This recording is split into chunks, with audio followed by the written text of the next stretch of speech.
So I'm thinking, okay, I just want y'all to find out who doing this. So me. You're not thinking government, right? I'm not, yeah, because I ain't no drug dealer. Right. What could I have done? So I'm just thinking, okay, I just want them to fix it. So I'm giving them the information. Then other people start saying, that's happened to me too. That's happening to me too. I'm trying to log on, and all of a sudden I see my son's PlayStation is connected some kind of way to my phone. And I start saying how when they were working from home, I'm working from home, and all of a sudden the things that are happening at my work email are happening here. My air is going off. My appliances are not working. You think this is a scare tactic? I think that, like, the more and more I researched it, it's something that is done. It's called gang stalking. Okay. It's called gang stalking, and they a lot of times do it to, like, politicians that they are trying to get to, like, subdue themselves or to leave a certain topic alone. And Jehovah's passion for life. We just supported this team that be bringing them life. All right, welcome to the Blessed Beast Live Weekend Syndicated Show. I'm your host. My name is Marcus Sullivan. This is the podcast edition where we talk to amazing people doing amazing things and find out the backstory on how they became who they are. On the show today, you guys will not be disappointed. It is a story for you, maybe a story for you. Got to check this out. On the show today, Dr. Lakeisha Menifee. Hey. Hi, how are you? I am so good. We talked prior to actually being here, and man, your story is one, I want to say one of a kind, but I'm sure more people haven't spoke up about a story like that. Yeah. So before we get into the story, man, introduce yourself and just tell us a little bit about you before we dive into the story. Okay, my name is Dr. Lakeisha Menifee. I am an educator. I'm the owner of a for-profit company called Abundance Educational Consulting, where we go out and we provide support to teachers in the classroom. Currently, I took a step back because I've been training all these teachers on what works. So I was like, do it really work now? Because I've been doing this for 20 years. So now I'm teaching an 8th grade science class. Okay. Whew, and that's been eye-opening. And did you ever think you was gonna be a 8th grade teacher growing up? Yeah, well, I've always been told that I was a good teacher because I would help my classmates when the standardized tests came out, and if the teacher couldn't explain it, I would come back and do it. But later on, I was like, teachers don't make a lot of money, so I wanted to be a medical doctor, which leads me to the nonprofit that I have, STEM Urban Education, because I wanted to be able to provide support to inner city students in the STEM area, because there's not a lot of opportunities for us. I didn't think I was going to even be asking you about that, but when you started talking about that standardized test stuff, what are your opinion on that? Because I'm a father, right? And when it comes to these standards, I really think school systems have stopped teaching and started teaching past this test. We don't care if you can read, right? If you pass this test, we get funding. Am I?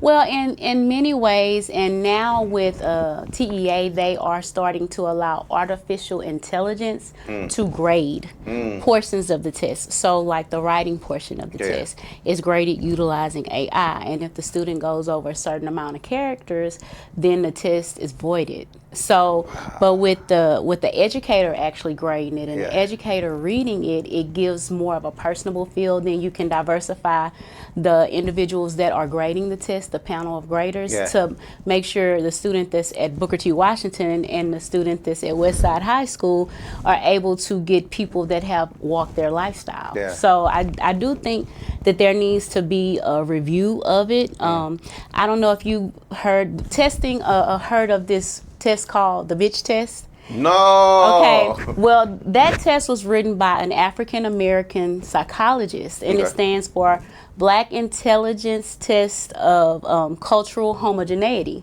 So Black students were failing all of the standardized tests. So he created his own test and he gave it to white students, and they failed it. They failed it because it was based on experiences of African Americans.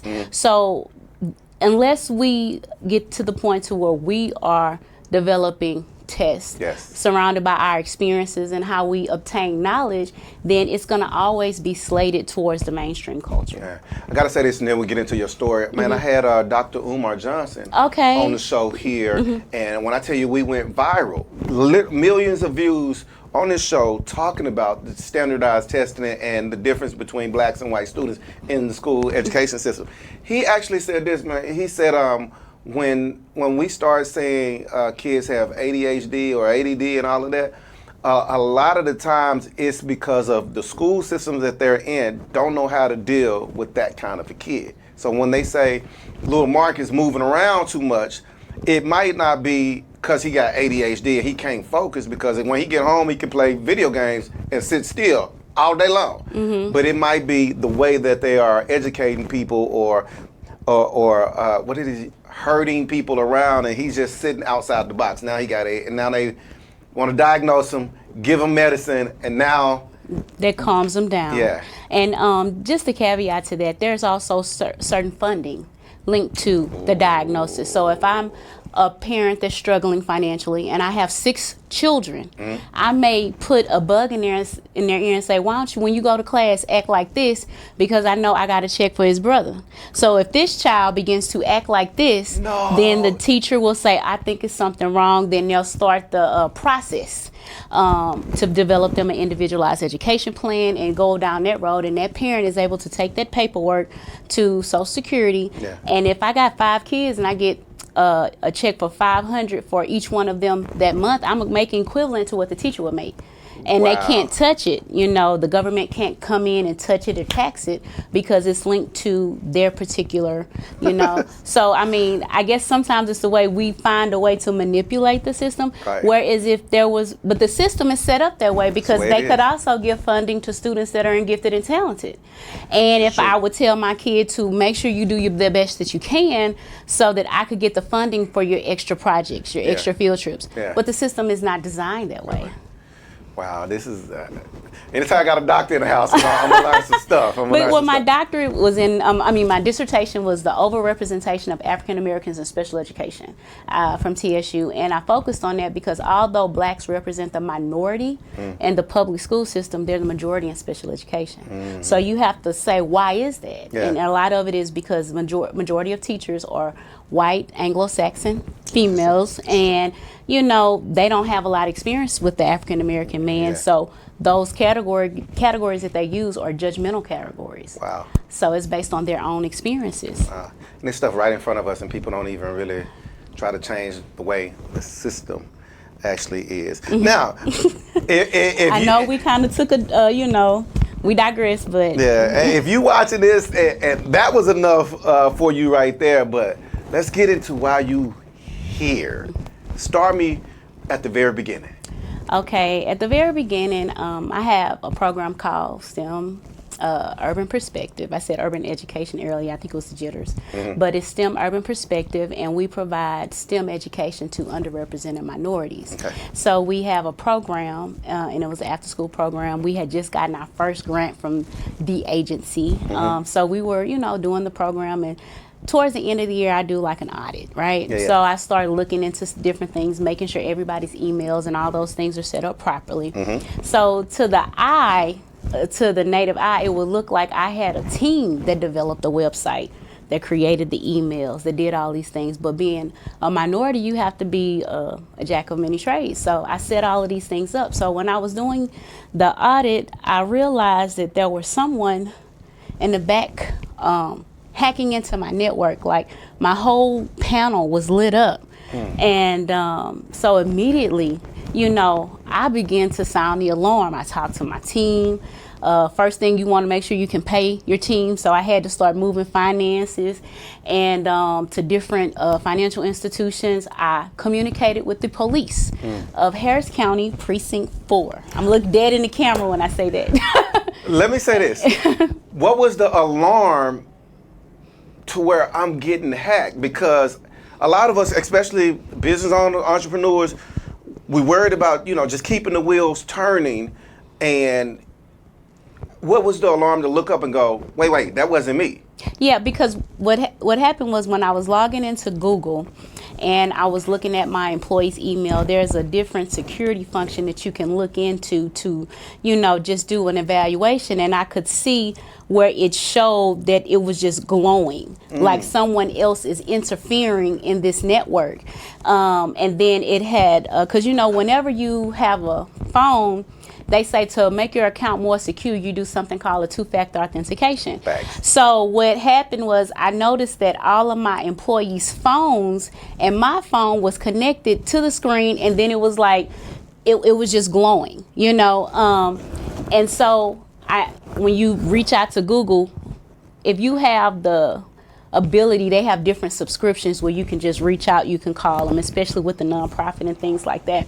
So when I began to do the reaching out, and I noticed it, the answers that I was getting was really, really vague. It was almost like I wasn't supposed to see that. You know what I'm saying? Yeah. So when I reached out to the cyber crimes team, I said, this is what's happening. And I first reached out to a person via 911. So I had a cadet to come, and she took my statement. Wait, you called 911. 911, how may I help you? I said, I'm being hacked. I said, I need to report a cyber crime. I'm being hacked. I'm concerned. So I'm reaching out. They sent a cadet, and she was like, well, how is it that you know this?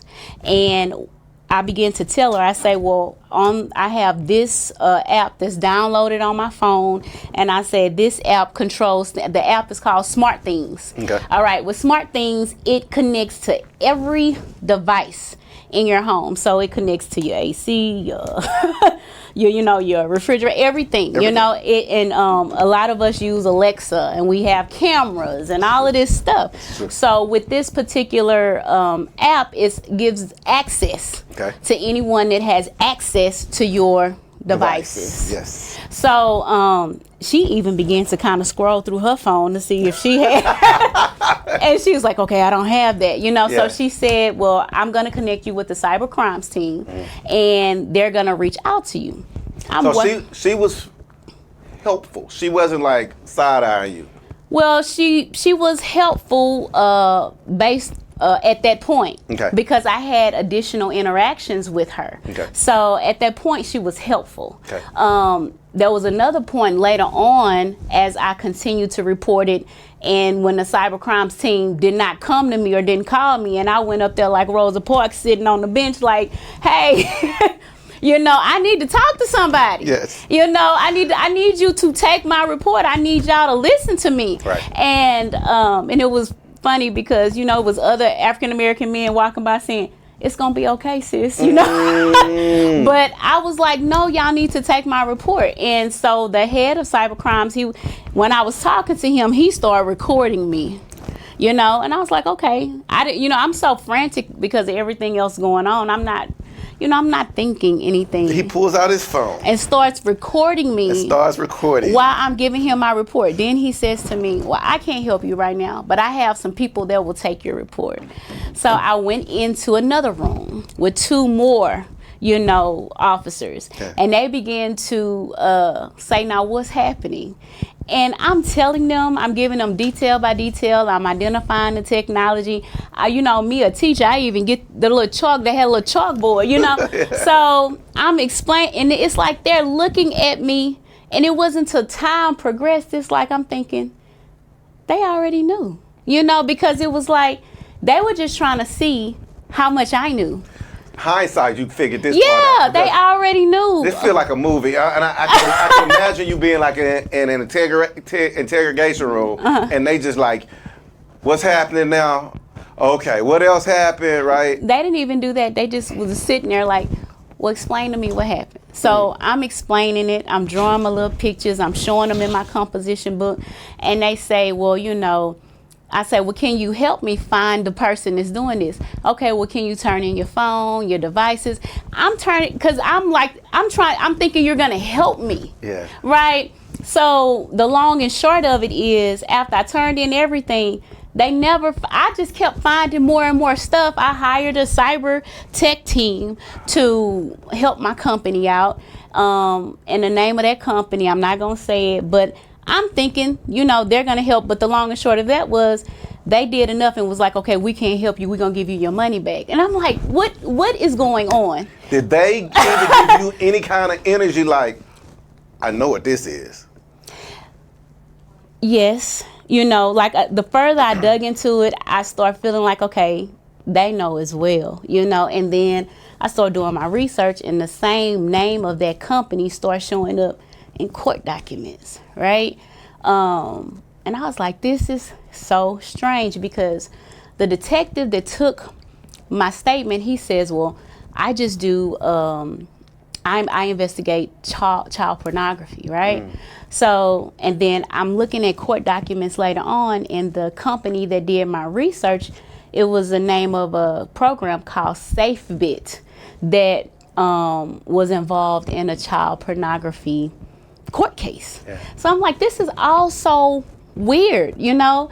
And the corporal was like, well, could you let us know the name of the company, because we want to collaborate with them and see what they find as well. And I said, okay, you know, but I never really gave them the name of the company just because so much was going on. But it was almost like these entities are kind of working together. At this moment, were you like in compliance, or did something tell you this ain't even right? Or was you just like, I'm confused, I'm looking for help, and y'all seem funny? What was your energy like at this point? My energy was still in a solution minded, you know, because at the end of the day, you know, my company is that, you know, I have young students from U of H and TSU that are signing on to be a part of the vision. I want to protect them. I want to protect my team.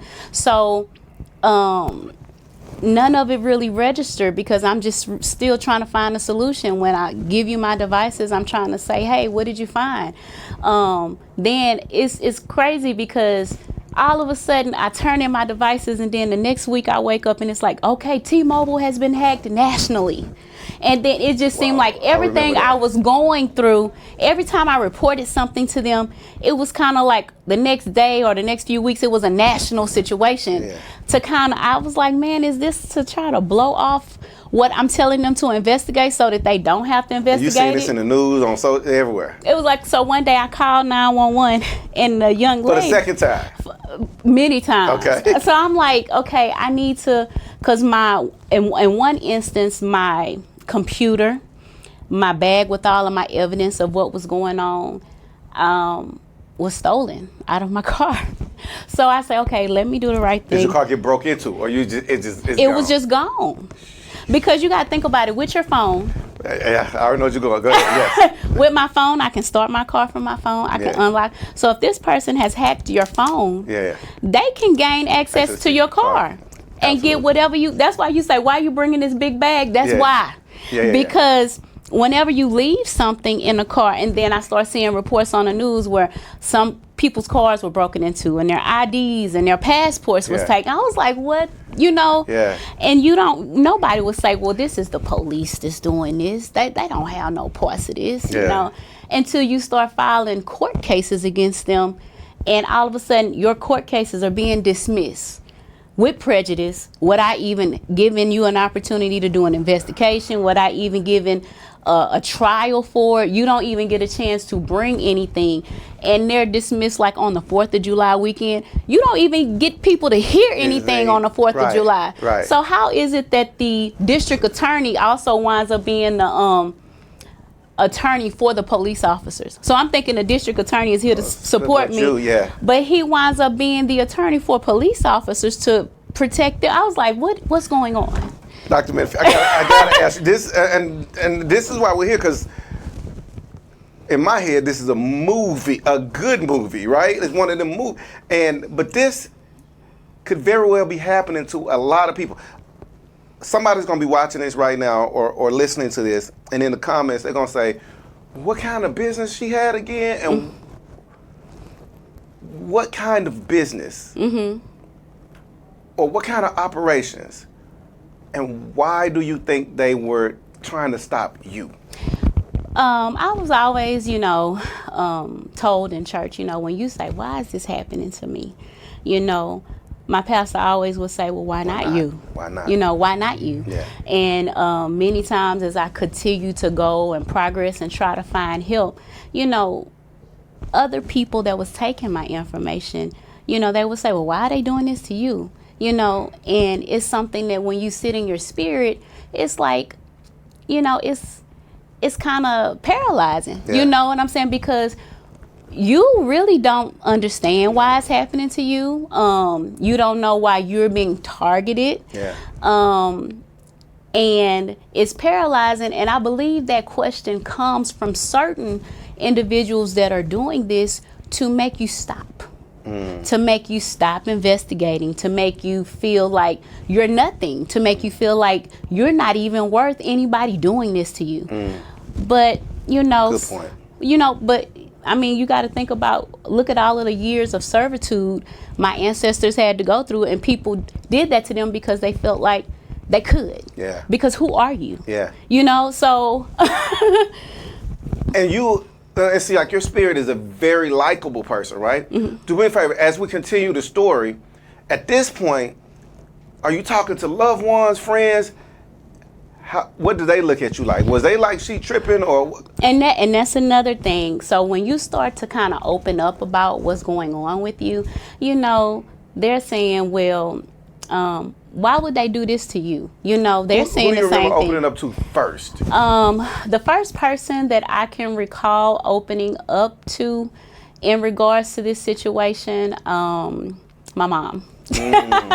And my mom is like, you know, she's very, you know, her thinking process because of the, you know, she also has a nonprofit for domestic violence, you know. So the first thing she's like, well, tell the people, go to the police, go to the Houston Area Women's Center, go to these people. And I'm like, Mama, I have done that. Mama, I am doing that. You look, she was right there. I say, you right here with me. You see me calling the people, you know, and it's like, then I reached out to another friend, and she was like, you know, I believe she did what she could within her control, because she did tell me this. She said, Lakeisha, she said, you are really going against people in positions. So right now in my life, I can't help you, but this is what I can do. So she, you know, provided me as much support as she could at the time. Because you got to think about, if law enforcement feels like they can do this to you, who's their commander in chief? Facts. So you have to consider, you know, who in my circle will be strong enough to help me. So my family, they just continue to encourage me. My uncle, I ain't gonna cry when my uncle, he was just like, How disheartening was it for your close loved ones or your friends, for somebody to be like, oh girl, quit tripping, right? And because, you know, that's people that are close to us, sometimes they don't really want to fix the situation. They just want to blow it off and like, this too shall pass. This too shall pass, right? How disheartening was it? Because you're screaming to the high heavens, I'm being hacked. I'm trying to be silenced, and you're not getting the army behind you like you think you should normally get. Because I even know, like, my mom would probably say, it's gonna be you know what? Figure out something else to do out of trying to protect you. Yes, right? How disheartening was that, though? For me, it was hard, you know, because you want people to be able to support you and help you. But as time set in, I just realized, you know, people do what they can. And a lot of us as minorities, we don't have people in position to be able to say, hey, call up this.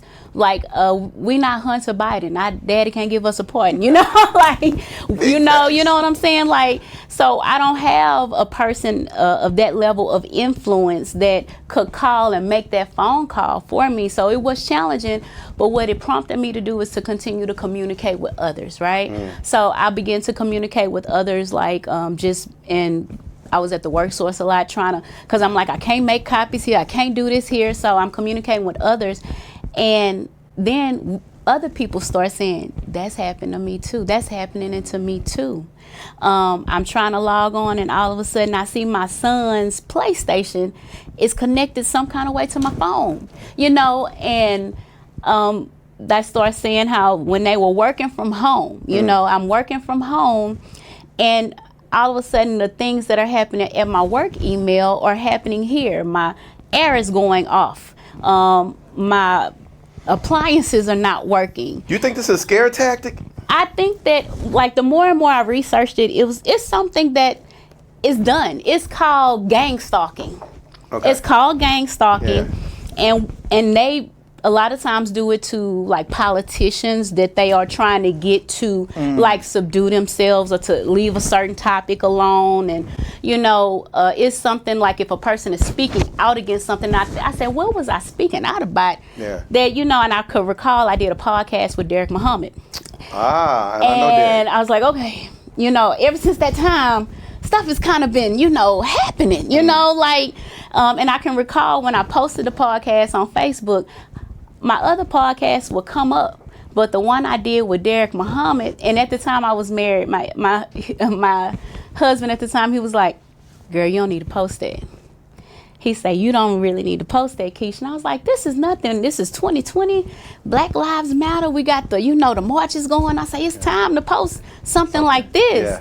Yeah. And immediately Facebook took it down. It took 3 weeks for them to eventually allow the post to come up.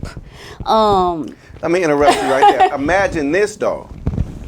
That was the time, you mentioned 2020, you had political unrest. You had Black Lives Matter. We was height of George Floyd. You had, it was just so, it was like a fever pitch of racial tension and stuff that was definitely going down. COVID was at its height. And all of this going on, and all of us are at home logged in. So now saying that's the first way to silence somebody is take them offline. That's it. That's what the world was at that moment. Yeah, and I think about that too, because when you think about it, all of our kids were at home. They were logged into our home networks. Yes. And the cybersecurity part of me is like, the school didn't send me no VPN to download. The school ain't send me no VPN. Right. I was using my phone and all this, and it was connected to this. And then when the kids did go back, they got on Microsoft. They were doing Microsoft Teams. And then Congress stopped using Zoom because they feel like Zoom was getting hacked. But the court systems right here in Texas, they still use Zoom to conduct meetings. Yeah. So why is it that they do that? You know what I'm saying? So it's like my mind just kind of started going to, like, what is really taking place. And my kids start getting certain messages, and it was just a lot of things that prompted me to reflect, like, what was the purpose behind our IP addresses registering in that manner. So much was happening to you at the time. My dad died. It was just so many family members, and they were dying rapidly. So it's enough for you to just, even though you know what is happening that is tampering with your cybersecurity, you're not gonna think about that when you log on, because I want to see my family member being, Right. We talk about a situation with law enforcement. Your world is in a whirlwind at this time. You a real life enemy of the state, right? Right? And don't know why. Yeah. And so take me through that story of how law enforcement got involved in this. Okay, so I guess we were kind of pedaling back to when I reported it to the officer, and she said, okay, you need to report it to the cyber crimes team, right? So I went to the courthouse because they never did call me. I left several messages. So I say, well, they won't come to me. They won't call me. Let me go to them. So after I did and I reviewed everything that I knew, they said, well, can you give us a copy of, because in order for us to test your computers, we have to have your credentials, right? So I'm thinking, okay, I just want y'all to find out who's doing this. So you're not thinking government, right? I'm not. Yeah, because I ain't no drug dealer. Right. Like what could I have done? So I'm just thinking, okay, I just want them to fix it. So I'm giving them the information, And then nothing has happened. They haven't done anything. And I say, well, you know what? I'm finna go back up here and get my computers because I still have to conduct business. And I think it really registered at that point because the detective that was doing everything tried to get me to sign off on some documents. And I was like, why am I signing on this and you haven't solved the crime? He said, well, we want you to sign saying that the investigation is closed. I say the investigation is not closed. No. You haven't done anything. Right. And you know, and then I say, I refuse to sign and get somebody else to sign it, but I'm not signing this. Right. So I was like, why would they do that? You know, to try to, and they said, well, the FBI has it now. And I'm like, but what did you discover? And then when I calmed down. Why would they? Why would we even have the FBI even here if it wasn't something? Okay. So after I calmed down, and I looked at it, I said, wow.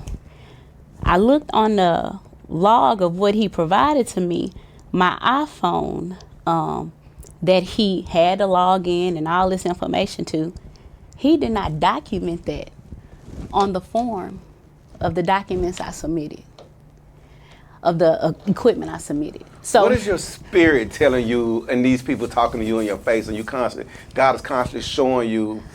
Me, like, my old superintendent was like, you just Pollyanna, this is, like, I'm still trying to think positive, right? I'm still trying to see, you know, that they're trying to help me, but it's just like, at one point, I just stopped reporting. I just started taking notes, and then I started, you know, filing grievances in the form of lawsuits, right? Because you got to think, throughout this time of me reporting it, other stuff is happening. One thing that happened that was really traumatic to me is I called my daughter because of the phones being hacked. My daughter's trying to call me. She's trying to call me. It's a night I'm working. She's trying to call me. My daughter tried to call me. She couldn't get in contact with me. So she called 911. Where's your phone at? I have my phone. It's just not ringing. It's not ringing because with all of this going on, I say something is going on. I say I'm finna turn off this cable. I turned off my Xfinity cable, and I was like, let me just turn this off. But because I turned off the Xfinity cable, my daughter could not make phone calls. Only if she was on Wi-Fi, and since I turned off the Wi-Fi at my house, she could not make phone calls. Okay, so it's going so crazy in your head. You turning off stuff at home. Yeah, I'm turning it off because I'm like, it must be something going on with the server. It must be something. Maybe someone just has access to this account because you know everything you do is through an app. And I'm logging on to my Xfinity app, and I'm like, I didn't do that. Let me just close this account, right? So I closed the account, and now my daughter can't make phone calls. So she calls the 911 operator to get in touch with me, right? And when she does that, the 911 operator says, hey, you know, I have your daughter on the phone. She is crying. She's in tears. Mom, I couldn't call you. I've been trying to call you all day. I thought something had happened to you because she knows, you know, she's observing. Question. She's trying to call you personally. Nothing's happening. 911 gets through.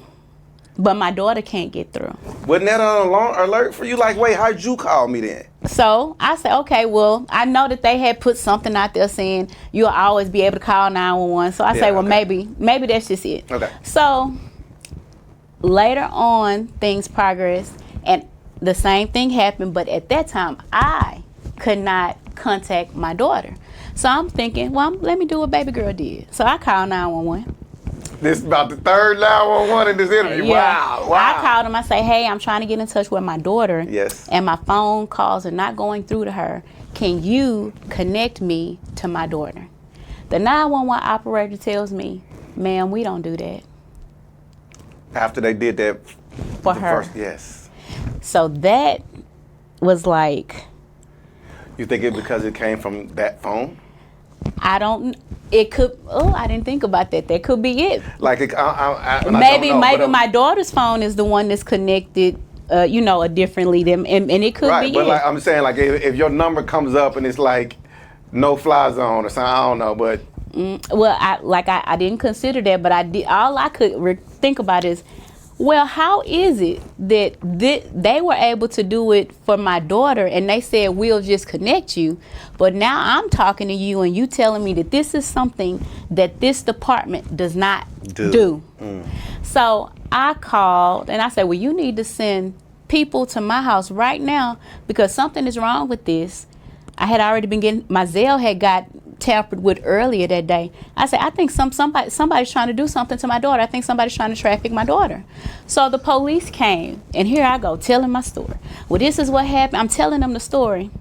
And the long and short of it is, instead of them trying to figure out what's going on, they accuse me of trying to traffic my daughter.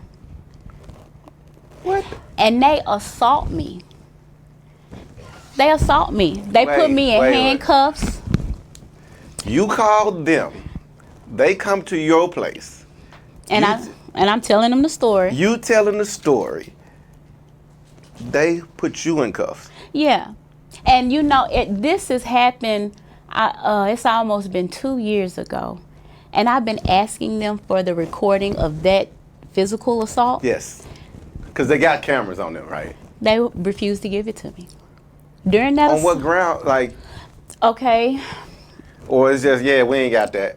Well, they've had support from high up because whenever I send a request, it goes to the Attorney General of Texas.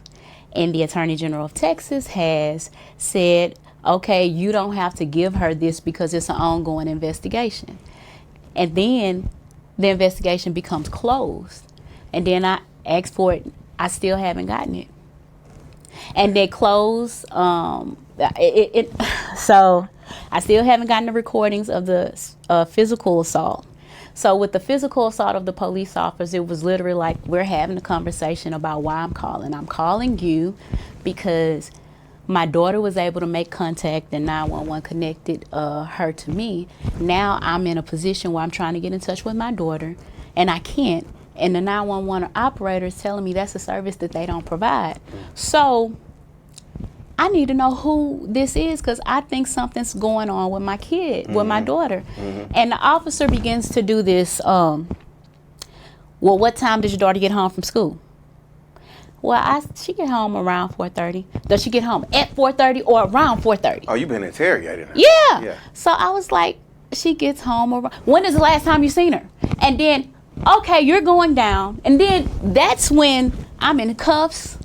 I'm struggling. I have on this like little wrap dress. The dress comes open. And the black female officer stands in front of me with her body cam while my dress is inside or outside? Inside my house. Okay. She stands in front of me with her body cam while these two grown men, 6 feet, 200 plus pounds, pull me from side to side in front of her camera. Pull me from side to side because I'm struggling. I'm trying to get away. Yeah. And they get me in the cuffs and they put me on the couch. So I'm sitting there. I'm waiting around that time. So they do things like they had EMS to come. And it was about like 2 or 3 more officers. My house was full. At one point, it was just all these men standing around me. My dress is still open. Nobody offers me a blanket. And they standing around me. And they, I'm saying. Are they uttering anything? Are they talking amongst each other? So one of them I looked at, he looked at me like he was smiling. Another one was doing something else. It was like, but I'm just still, like I'm in tears. I'm crying because I'm in handcuffs. I called for help. You won't release me out the handcuffs, but you were the ones that attacked me. And you know what's going on? And then they called EMS. With the EMS, they took my blood. I say, I don't want anyone to take my blood. I said, I don't want to do this. They thinking you crazy. That's what they thinking, right? That's the only normal thing I can come up with. They got to be like she tripping or she owns something. This is what they got. But after they check, but see, even with that, you didn't have a warrant for that. Right. I told you I didn't want it. I told you I want to talk to a lawyer. Yeah. And then you make me sign something on the iPad and make that well, you know, you got to sign this as if once I sign this, then you're going to let me out the cuffs. You see what I'm saying? Yeah. So they make me sign an iPad, never gave me a copy of what was in the iPad. You know, like. This is wild. So this happens inside your home. And while How'd you get out the cuffs? Did they take you to jail? What happened? I sat there, and then they called my uncle because I think he's my point of contact on my driver's license. Okay. So, but the thing about it is, they did all of the blood and the sign. Now that I think about it, I really wouldn't have wanted them to take my blood because I'd have been like, y'all injected me. I don't know if you That's take what it. I feel. Like, I feel like a part of me is like, was this part of some type of Tuskegee stuff? Yeah, You know what I'm saying? Where they What do is that this? at? Yeah. You know, and especially since I've asked you for the papers, it's been almost 2 years ago. Nobody has given me any papers. Nobody has given me any copies of the webcam interviews. And you know, if you can look at Houston webcam videos from body cams, and you know that they've been doctored. You know what I'm saying? They have so many court cases where the only reason the officer was indicted is because a bystander took it. Yeah. And then on top of that, you had access to my phones because I turned them in. So now I'm trying to, because I think the only thing that saved me, I think when they were wrestling with me, they looked up and saw my security cameras. Ooh. So I think that's the only thing that saved me. So Yeah, because they could have tased. They could have got busy with you. Yeah. yeah. So I sat there and and with the security cameras, everything kind of. I sat there for a while, and they took the blood and all that. After they did that, that's when they let my uncle come in. So I could tell my uncle this is what they did, but the only people to observe it was me and them. What was his energy on? My uncle was very calm. He was like, well, what happened? I explained to him what happened. And he said, are y'all going to take the cuffs off of her? You know? But I had already been in cuffs for like an hour and a half, going on 2 hours. And even with my uncle there, they kept asking questions. And then my son came. And they tried to kind of lead my son into some questioning, like, does your mom act like this often? You know, trying to lead. He was an adult? He was an adult, Okay. Yeah. So he had just turned 18. Yeah. You know, he kind of an adult. He's still a kid. Yeah, but. So, you know, and my son is seeing me go through this too. And so they trying to lead the questioning with him. And my uncle was just like, are y'all going to take out the cuffs? So, and I said, well, can somebody give me a sheet? Because at this time, I'm still here. And my uncle, not my uncle here. You know what I'm saying? Right. My son coming. Can somebody give me a sheet? Right. You know, and the fact that I had to ask for that. And then it was times that all these men are around me, and there's none of my family is there. It's me and a dog. And the female officer is not even there. It's me in a room surrounded by all these men with my clothes open. And she leaves out. And so I'm like, what is this? So eventually they let me out of them. And I tried to go to the hospital, St. Luke's Hospital off of 290, to get help. And I told them I need someone to see me because I was assaulted by police officers. Now, anybody that goes to an emergency room in Houston, whenever you write down something, they will, after you write it down, they immediately shred it. So if I write my intake form down, this is I need support because I was assaulted by the police officers, they shred that form right after that. So I'm talking to the nurse, and I'm telling her I'm crying, and I'm bruised up. Nurse did not take any pictures. Only took my vitals, and sent me back there to the doctor. They discharged me. Didn't take any pictures. You think the police was ahead of them? Oh yeah, because the thing about it is this: most emergency rooms work with police officers. Like Right, they for sure, work with for them a sure, lot. for sure. And then on top of that, here we go with this phone. The phone ain't working, so I am trying to literally call family members after I'm discharged. Nothing. Every time I call my friend's number, it goes dead. Call a number again, it goes dead. So I have to ask somebody in the lobby to use their phone. My sister comes in. She sees me. I break down. And I tell her, I say, Bonita, I said, I just want them to, take care of me. And I say, and on here, before my sister got there, I went up to the nurse and I said, ma'am, on these papers, it says, continue taking amoxicillin and hydrocodone. I say, you didn't give me a prescription for that. I say, so are you going to give me a prescription? Are you asking me for narcotics? Are you asking me for narcotics? Get out, I'm going to call security. Now, I just told you that the police officers literally just whooped my ass. And now I'm coming and asking for help. And then you're going to say that. So when my sister comes, her husband is with her, who's a nurse. I explain the same thing to him. So I say, she said, don't worry about it. He's going to go talk to him. He's a nurse. Yeah. So when he goes to talk, as opposed to them answering his question, and by this time my blood pressure is sky high. Sky high. So when I got in the room with the doctor, he said, well, we can't help her if she doesn't want to be helped. Is she gonna stay tonight? I said, what you mean stay tonight? I'm here for, pain support, pain management. Yeah. And then we can't help her if she doesn't want to be helped. That was not. Somebody went ahead of them. Believe that part. Because at the who don't want to help okay. Because the thing about it is, even if it wasn't that, he was so focused on the mental health that my blood pressure was up. He didn't even mention anything about the blood pressure. He didn't even say, we notice your blood pressure is high. We want to, check it again to see if you calm down. The law enforcement done said, we got her crazy. And they took that for word and skip everything else. You know what I'm saying? Mm-hmm. All right, so bringing us to speed. Today, you off the grid.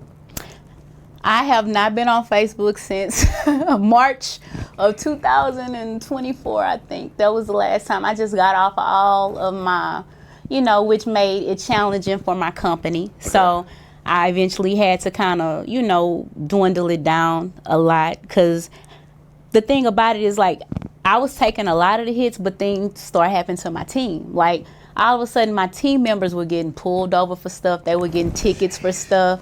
They started getting involved in so many car accidents. So I was like, and they say, well, no, this just happens. This is not you, Dr. Kiki. And I was like, well, I can't risk that, Your phone. Mm-hmm. Are you afraid of it today? So let me tell you what happened. This is not even, right now I'm in litigation with T-Mobile, because when I went back to that particular company, I had been with them for years, and then I went back, and I noticed that they had multiple names on my account. So they had Lakeisha Menifee, Lakeisha Manifee, Manifee. And then they start charging me for multiple devices. And so I challenged them on it. And oh my God, I challenged them on it. So I said, you know what, I'm just going to get some way I can contact. So I just went to like Boost Mobile, right? I said, until I finish with T-Mobile, I'm going to just get a phone from Boost Mobile, which is really still T-Mobile. Right. So when I went and opened up the account for this phone, he gave me the phone, and he gave me my password to log into that app. Did they run your name or anything? I gave him my ID. He gave me the phone. He gave me the SIM card, and he said, "This is your password to log into the app." Did they say you can change it later or no? They said I could change it later, but I would have to download the app. Ah! So the thing about it is, I was always told passwords are sacred, So how is it that you get to make up a password for me? For me, yeah. So once I insert the SIM card into this phone, my mom was at my house at the time. And when I got back, she said, girl, your lights, everything just went off today. So when I activated this phone, all my lights in my house just went off. So it does sound like very weird, very suspicious. Let me ask you, because and I'm praying this interview go everywhere, right? Because somebody else is gonna be like, I got that story too, right?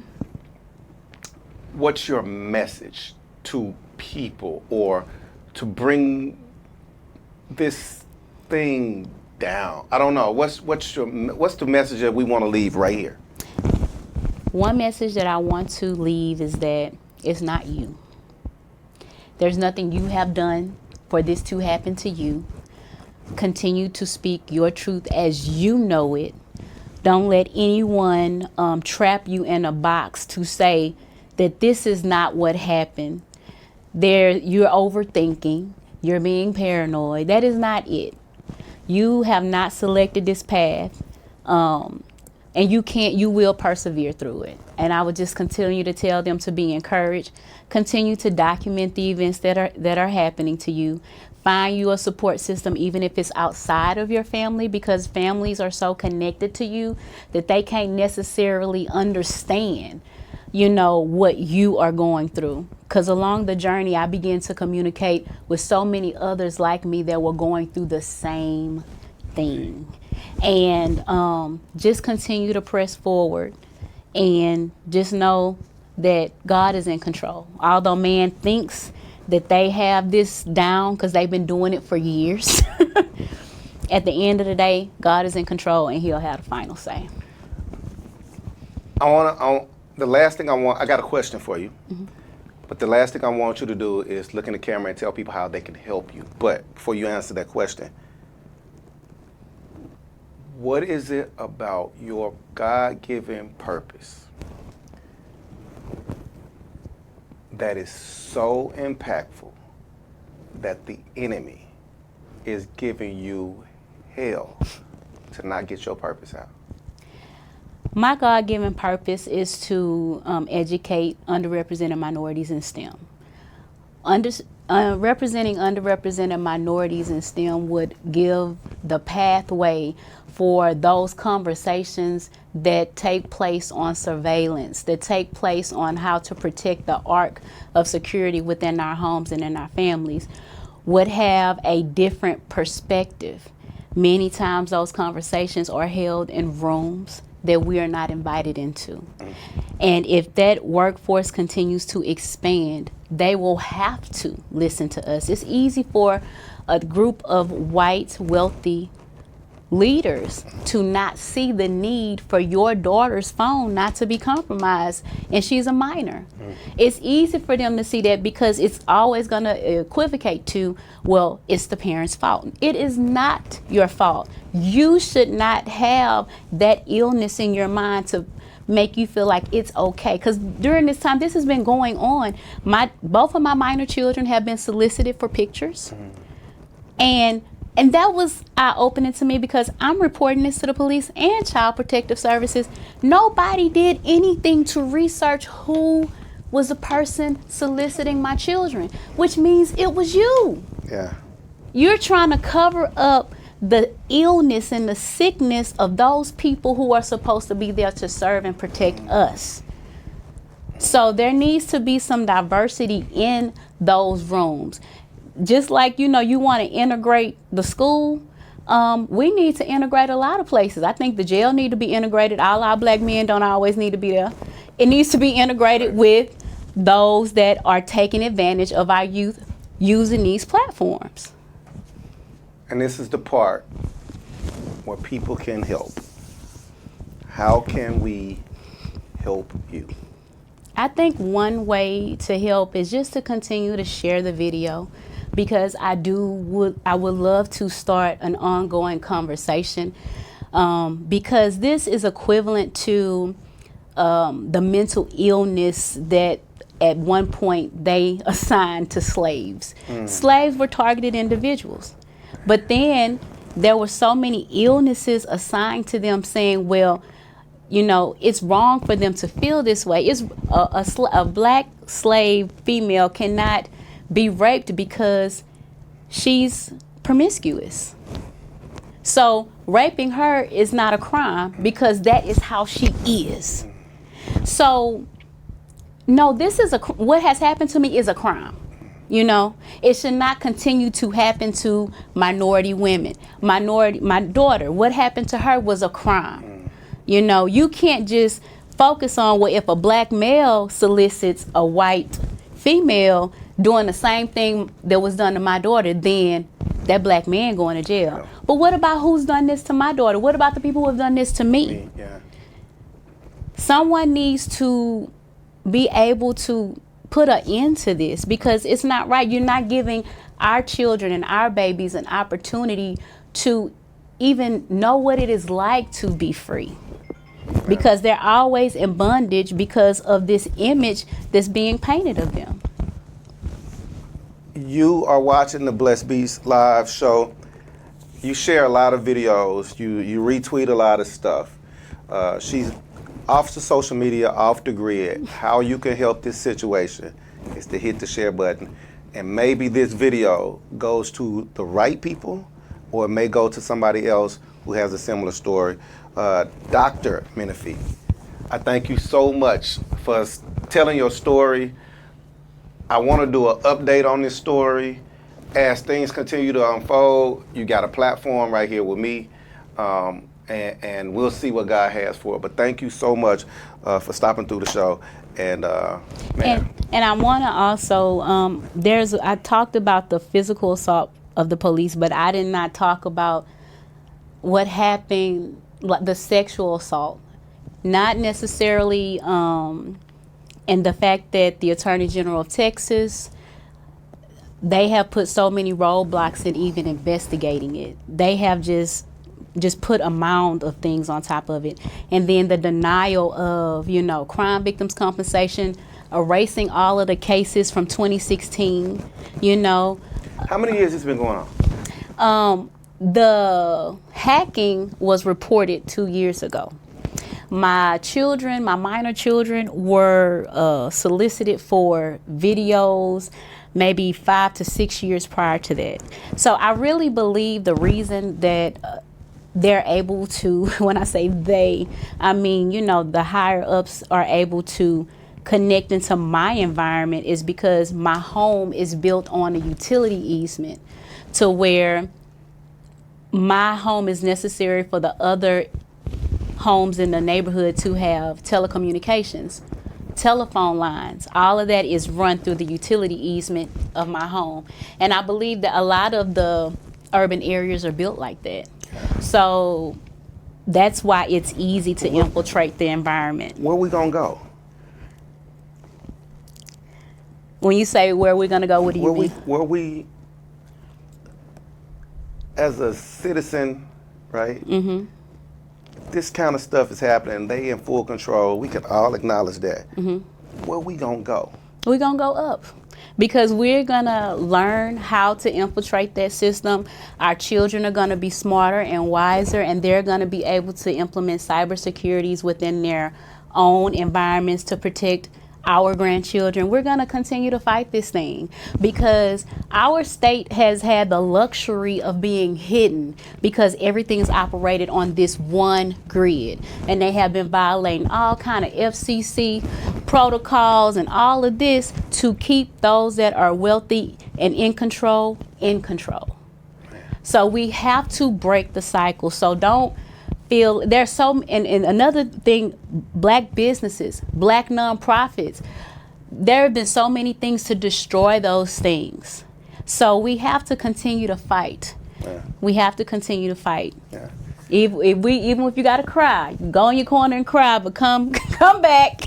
Continue to fight. Well, I'm telling you, you continue to fight. We're gonna check in with you as this thing keep going on, and watch the numbers from this interview of when y'all share this thing, what we can do, the power of togetherness. All right. This is for the Blessed Beast Live Weekend Syndicated Show. More of your favorites along the way. Hit that share button right here on this interview. Jehovah's passion for life. We just supported this team that be bringing them.